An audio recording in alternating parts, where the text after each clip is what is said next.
It used to be Dr. Google. Now it's Dr. ChatGPT, Claude, Gemini, blah, blah, blah. Right. I have all these patients that come in now with, this is what Claude says I should do. This is what ChatGPT says I should do. What do you think about this? And then that's the consult. So, No, for me, it's more like, I get that now. And I say, okay, can you show me your prompt, please? Because it's all about the prompt and the context. You may be coming out with this, but what's the prompt and the context?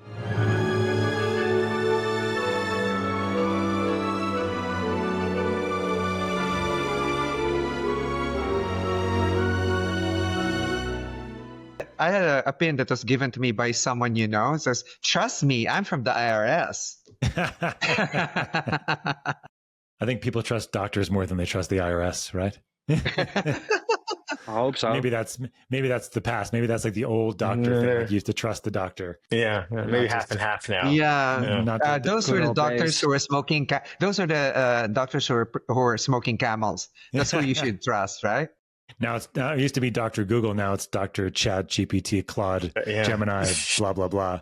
Right. I have all these patients that come in now with, this is what Claude says I should do. This is what ChatGPT says I should do. What do you think about this? And then that's the consult. So, no, for me, it's more like, I get that now. And I say, okay, can you show me your prompt, please? Because it's all about the prompt and the context. You may be coming out with this, but what's the prompt and the context? Well, everybody, there's always a good pushback. You see, it's like, no, sweetheart, you have to give me your prompt and context. Otherwise, the ChatGPT, as you know, the recent crisis where it becomes so sycophantic, right? Oh yes, you really have that disease. Yeah, it becomes very much it kind of does that all the time. Like it tries to give you like the pat on the back, like you are doing a good job. Yeah, if you're not doing a good job, kind of deal. So yeah, they're trying to repair that. There was actually an article this morning too about how you prompt ChatGPT when you give it examples changes the weights of the network. So that's a new study. And that's why I said, if everyone keeps using the same prompt, right, then it will just respond the same way because it's activating the same weights. But if you give it examples, right, and then it actually learns from the example. So, so for example, if you're looking at home cases and, your client comes in with a, it's like, this is what ChatGPT told me to do. Look at all my deficiencies, et cetera, et cetera. And I go, oh, would you like to enroll in our HOMeHOPe modules in our course so you could actually know what this means? So, well, it sounds like we have to start giving our patients and clients their prompts so that if they're going to use ChatGPT, at least the prompts are correct so that they'll get better answers as opposed to not giving them prompts. No, or better yet, we should release our chatbot with a retrieval method generation so that it actually answers properly and not in a general way. Well, that's the future, the practitioner of the future, which we'll talk about at some point soon. Yeah, like when you prompt ChatGPT and it says, okay, it's like milk is good for you, and the patient's actually lactose intolerant. So, well, speaking of not fun, and fun and play, I'm trying to make a transition to playful things. So that's what this podcast is all about. So everybody, welcome back to another episode of the Smarter Not Harder podcast, where we give you 1 cent solutions to $64,000 questions. We are your hosts. This is the faculty here at HOMeHOPE at Health Optimization, Medicine and Practice. And it's always good to be back with all of you. And we have Spain, we have DC, we have Colorado today. And it's exciting to talk about a fun topic. Our colleague Jody Duvall likes to give us good topics. And today's topic is, well, what are the things that we do to play? Now, there's work and play, and all things work and no play make Jack a dull boy, I've heard, or maybe Ted or Boomer, or, Boomer's not here, but that probably would be Boomer's fun is just work and no play. Hey, dude, my work is play and my play is work. Yeah. Are you still in Costa Brava? Yep. I am playing very much. My goodness. Yeah. My newest strategy. Yeah, go. Go ahead. So, yeah, because you are the one that's in Spain in the Costa Brava, and you are the European on our team here that seems to understand play better than the rest of us combined, maybe. Absolutely. Molecular play, man. So maybe let's start off with you. Actually, how do you do work, number one? And then maybe we could talk about how, I share how my play secrets, fits into God. I don't. It's my new strategy. No, I've been enjoying the revolution of us being able to use telemedicine very much. Because this enables us to like have more control over our schedule to do stuff like play. So play. How do we do it? We all know as healthcare practitioners, the wheels just keep turning in your mind about patients, about charge, about things you need to do, and then also managing your life at home, chores, etc. So play for me has always been something through which I can distract myself from the mundane task or the demanding task of work. And for me, that's always been movement. So having a movement practice is the biggest thing for me. And the thing I like most is Brazilian Jiu-jitsu is my number one, because there's nothing like a 200-pound guy trying to choke you unconscious to like focus your mind and Nice. not think about the patients you've seen that day. But Funny you say that about movement at your age. For me, bowel movement is the best movement ever at my age. Does that choke you unconscious? No, I get dehydrated, and Valsalva can do it. It can make you pass out if you're not careful. Depending on how high the movement is. Yeah, but anyway, it could be any type of movement, I guess. If you exert yourself like on an extreme level, everything after that just becomes so much more easy. It's a bit of a cliche, but getting comfortable being uncomfortable is a really great way for me to like find the rest of the day much more easy, and being able to find that playful spirit in, this isn't that bad. I mean, it's not as bad as getting choked unconscious.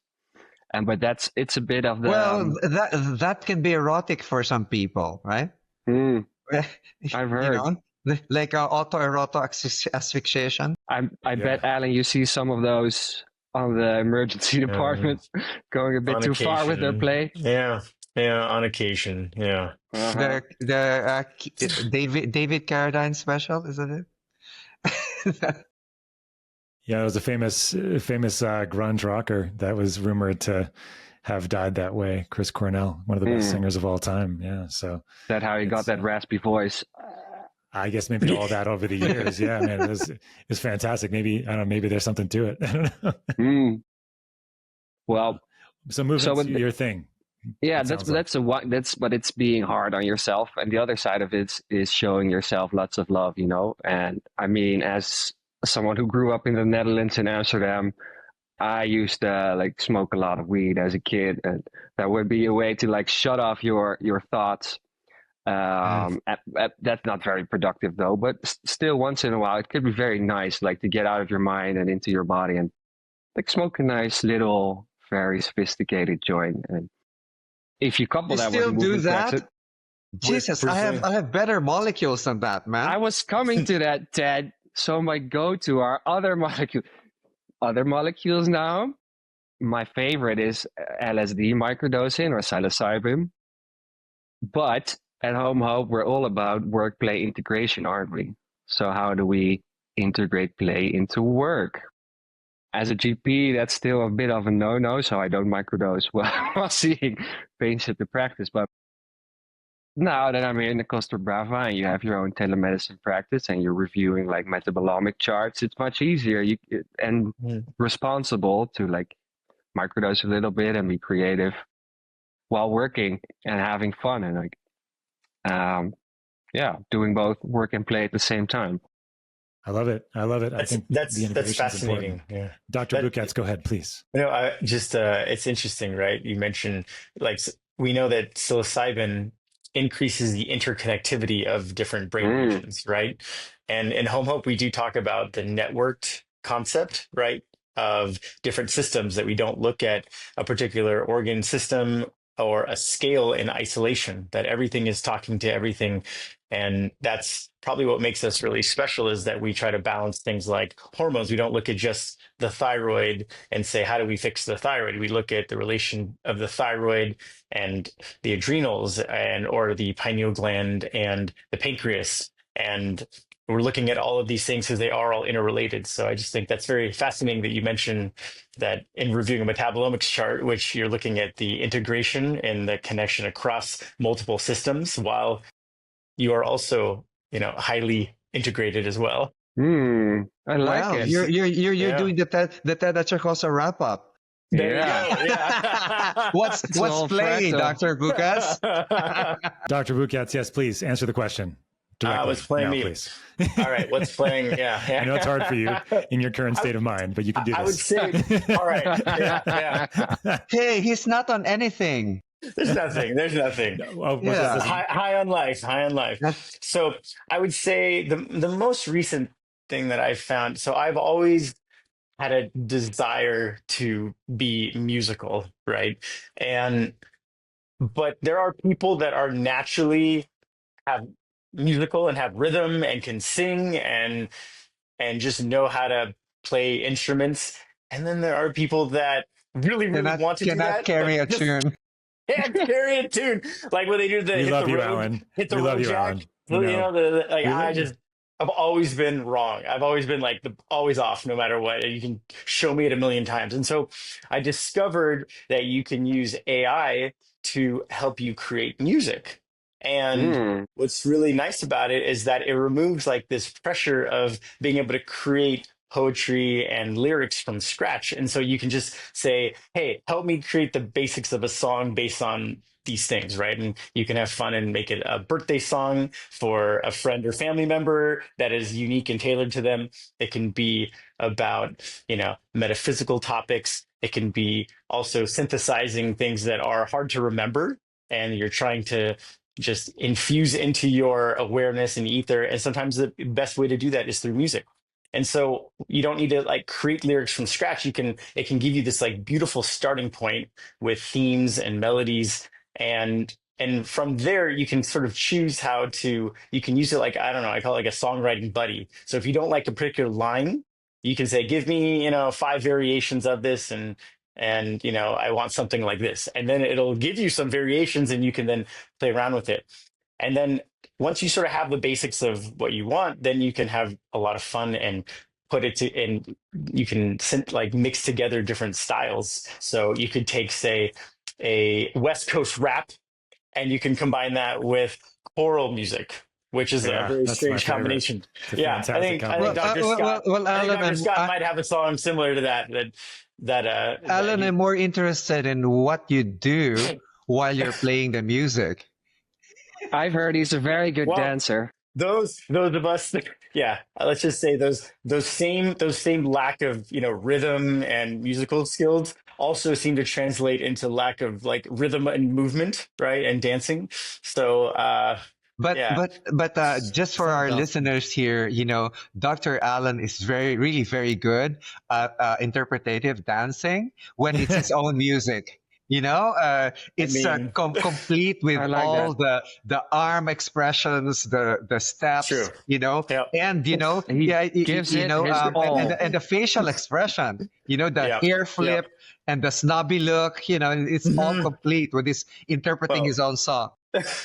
Maybe we'll have another podcast episode where we can go through one of these. I love music. I mean, I've been a big music fan for a long time, as you know, Alan. I think it's great. As a way, that's how I got through medical school. And part of college is having a guitar to play, having a guitar, right? With. A little bit of. I was in a trio when I was in a trio with 2 other people in college, and then but we kind of had a couple other people that joined us on occasion, and then we had a band in medical school. So music has always been a big thing for me as a way. At least it used to be much more of a thing when I was younger. Yeah. So, I'm glad you're resurging. It's good. Well, we know when we talk about some of Dr. Ted's health optimization tenets, which is, move well, relate well, love well, sleep well. when we are able to engage in these creative endeavors, we do know that it does lower cortisol and it boosts our natural feel good molecules like dopamine, serotonin. And then when we're doing this together, like Dr. Sherr and I had the opportunity to create a song together, and we were singing and we were collaborating, and it was so much fun. We're actually also creating oxytocin together, right? And these are really important neurochemicals for bonding and friendship. And when we look at the studies that look at longevity and those that like the most important drivers for a long health span and lifespan, it's about the relationships that we have with each other. So bringing it back to HOMeHOPE there, in addition to interpretive Lovely. dancing. Well done. I'll take. I just like to say something about what Alan said, right? Right now, it's very Californian to say, it's the social relationships that brings us happiness, etc. Those are new studies. It's like now we're inundated with social, right? And but this is just an era now where it's like, oh, okay, it's your social relationships. But before, the people would go on, solitary vacations, to distress themselves, to remove themselves from people because they're with people all the time, right? So now what's going on is that camps that you have, right, are these detox camps where you're not allowed to use your cell phone. You're alone in your cabin or your hut, and so on. You're kept away from other people. Can you imagine that we used to do that before, right? And now you have to pay. You have to pay. Sounds delicious. Love it. Alan, can I ask you, like, when you work in the ER, I mean, that's so high stress as an environment. Are there things you do like to keep it playful, or when you notice like you're getting too serious? Is there something you, I mean? Yeah, I think it's always serious. It's El Jefe, the chief is always serious. Yeah, I think it's easy. So for those of us that do work in intensive settings, whether the ER, the hospital, or clinics, it's very common for us to get wrapped up in the role that we're playing and forget that we're part of a team and that we are just playing a role, right? And that isn't our identity. So and that isn't really who we are. So when we're in it and we're playing the role, and say you're doing the best you can and someone is really sick and they don't make it, it's easy to assume that you failed, right? But really you played the role of someone who was there to help. And sometimes even in the moment, if we can create a little distance from what you're doing and have an awareness that you are there and you're in a sense an actor playing a role in this particular setting, that separation allows you to manage the day-to-day, or the moment by moment stressors that often will lead to concepts like burnout and we have this idea of like empathy fatigue and alarm fatigue, things that are really common in that setting. And I find that if we can focus on rather the relationships we have within our environment and the people that we work with and supporting them, then that'll translate to we'll call it happier or more satisfied patients, and in turn a more satisfied work environment, because it'll feedback bi-directionally. So very cool. Yeah. Thank you, Alan. I'm going to be relatively quick here from a play perspective. I mean, it's very cliche as well, but when you have children and you have no choice but to have to like roll around on the ground with them because they have to do that. That's what they do. It's fun to have kids, especially when you really kind of have a hard time setting yourself up to find any time to do anything other than the things you need to do. So having kids could be great. Kids could be stressful, of course, having kids. And, all three of you don't have them, so you don't know. But it's extremely stressful, but it can be fun. Are you kidding me? I have three of you right now. And you guys are very stressful. Yes. Yes. By way of, this is true.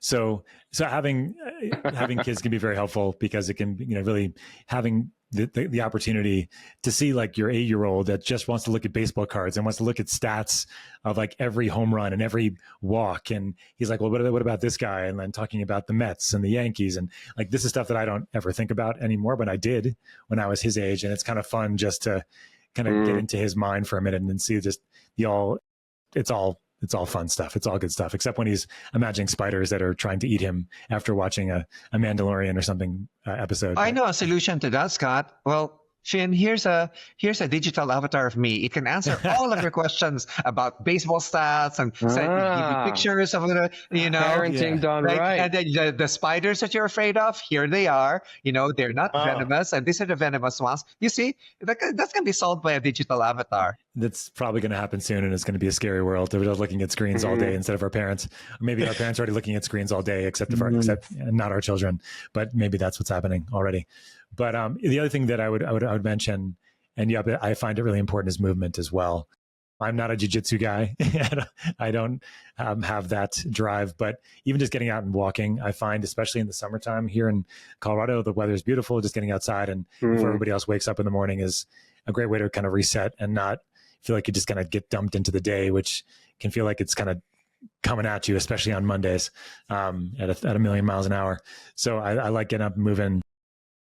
Since I'm not working at the hospital anymore, that I used to work and walk a lot when I was there. And so I was used to that kind of cadence, and now having to be in one location, I just need to force myself or actually, create ways to move throughout the day, which has been a really nice way to, I wouldn't call it play per se, but it kind of is, because it really is getting out of your head and maybe listening to a cool song that we've developed over the years, or that we've made either just for fun or even when I was a kid, and listen to some rock and roll that, I used to make, or, that I used to listen to all the time. So I think that's what I would say. So, but Dr. Ted, what is your answer to this? Well, you said you have kids, question, right? And the thing about us adults is that we really have forgotten how to play. And kids, they do it naturally. Right? So if you observe them, when I observe them, like you're in the mall or you're walking and you see children around, they just naturally play, right? They're not structured into the, I have to pay my mortgage and blah, blah, blah, blah, blah. It's like for them, it's all natural. And, I was doing this till early adulthood. Kids invent games all the time. Right. So what I do, if I were walking on the tiled floor, for example, and the tiles were evenly spread out between black and white, I would just step on the black tiles, right, and make a game out of it. Right. So, or when I would be in a store, is that I would just pick the farthest jar, of what I needed rather than getting what's in front. It's like you're irritated that you can't find something, and you find something is a very back of the shelf, right? And you make that a game. So if you can't find something, you lose, right? So it's the natural gamification of life. But there's one principle that I actually follow to play, because a dear friend of mine once told me, my life, my work, what's the difference, right? And I let my curiosity drive me. You guys know, I've already stated this. My hobby is epistemic foraging. So I love hunting, right, for information that's out there, or even just data sets, that I can transform into information, and finding the patterns in them gives me a lot of joy, and that's fun for me. But in the end, when you take a look at it, and you guys have seen this, I've told you this, it's like my life is a game. I treat it like a video game, right? So the first thing is that, unlike a video game, in this life, you only got one. You're not like a cat with 9 lives, right? So, for me is don't take any unnecessary risks, right? So when I'm driving and someone cuts me off, I don't go chase and cut the other person off, because I don't know whether or not there's a gun in his gun rack there and it will just shoot me. Okay. So these are the elements of life as a game for me, is that life, you only have one. And then the other one is your health, right? In health optimization medicine, we do this, but in Pac-Man, where you have to eat all of these things in order to gain strength or to gain tools and weapons, etc., etc. So, and this is where I get my attitude towards it. I don't care how bad it tastes as long as it's good for me. So you actually have to eat, and you have actively to actually do that, right? To have to search for things. And when I started health optimization medicine practice, is exactly what I wanted to do, right? So it's like, which ones are actually good for me and which ones don't I need to take? Right? There are things that when you hit in the game, you basically get dinged with your in your score, and that would be something like alcohol, right? You hit something like you are just sedentary for 3 hours straight without taking a walk or something like that, right? So that's the health part, right? So I have patients and clients who say to me, no, doctor, I couldn't take care of myself. I have to take care of my kids first.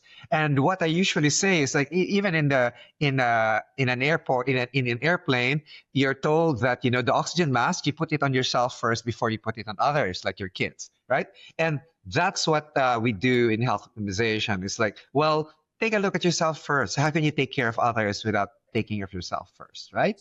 And then the last one is actually time.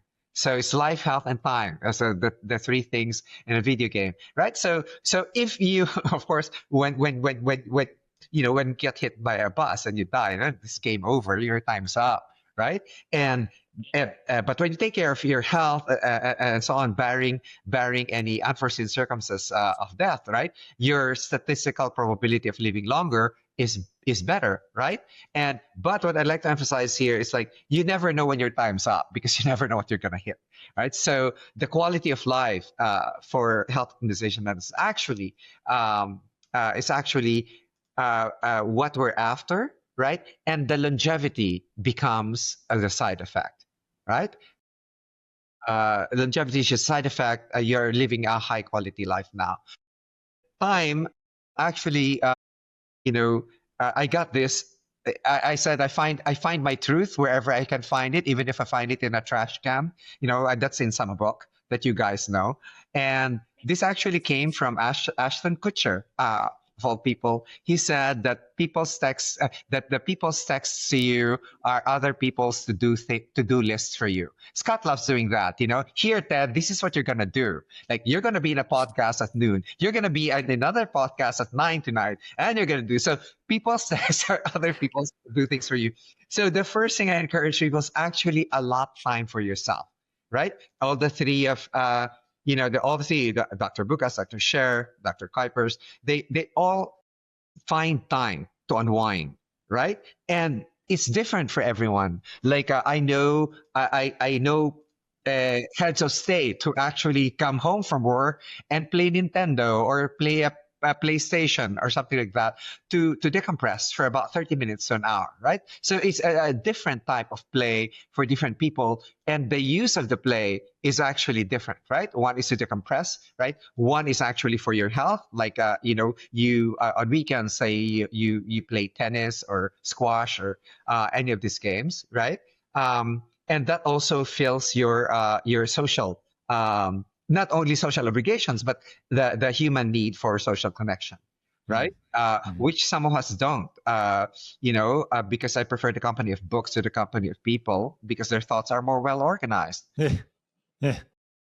And so you take care of your life and then your health and then your time. A lot, there are so many theories of aging that we know, right? One of them is it's actually quite interesting. The number of heartbeats is fixed. And so I said, okay, so I'll just take beta blockers then, so that my heartbeat would increase, right? One is the mitochondrial theory of aging. You take care of mitochondria, right? Because they're the energy producers and so on. And all of this have something to do with time, right? And in this dimensional space, time is the fourth dimension. And for us, since we have a life cycle as biological organisms, it's not like the Sherr song, if I could turn back time, right? You can. So if you live your life now in a healthy way, right? And you measure the things that you need nutritionally or hormonally or everything else, right? Then your time to disease will be less, right? And that's called morbidity compression, right? So you live life in a healthy way, and then you finally get sick, and it's just a few days, hopefully, and then you die, right? And other people saying, "Oh, the morbidity compression is a myth." No, actually, it isn't. Because I've seen this in my patients and in my clients, right? So, and even the recovery post surgery is very fast. So imagine if you have a patient who has a very fast recovery from surgery, and I had this one in a 92-year-old, right? Was walking within 6 hours of the surgery and so on. Just imagine how sooner she was able to get back to her place and enjoy her children and her grandchildren and her great-grandchildren, right? So that's an added bonus to her life because she was healthy to begin with. Right, so life, health, and time. This is the time. That's my the three elements of life is a game. So, and that's how plays for me. If you treat life as a game, then you know that there'll be wins and there'll be losses, and you won't have any regrets for your losses. But rather, what you begin to do is to think statistically at how many wins you have. Right, in terms of life, because that's how you learn, right? From the wins and the losses, etc. And that's the fun of living, right? And that's the play. If you're too serious about life, you better poke something up your ass. So because you're too tight ass to live. Yes. Right. Yeah. So if you try to control life that strongly, and as one of our favorite teachers said, Ram Dass said, no, it's Alan Watts actually said, it's like a dance. Life is like a dance. You don't hold to it too tightly, right? You don't have to be tight as about it and control everything, because then you can't dance, right? Or you can't actually hold too loosely, otherwise your partner will fall away, right? Rather, just the enough. Just enough in order to be able to dance to the music, and enjoy the music as you dance. So that's the game. Let's play. Well, I think we're going to have to leave it at that, Ted, as usual. I know that we could talk, but there's nothing else to say, so I'll give you the mic drop there. The name of the podcast is Smarter Not Harder, and Dr. Ted just gave you exactly the remedy or the cookbook recipe of life with play. So thank you all for listening to another episode of the Smarter Not Harder podcast. We give you 1 cent solutions to $64,000 questions. We are your hosts. We enjoy this podcast. We hope you guys do as well. If you do, don't forget to like and subscribe below, and we'll catch you next time. See y'all later.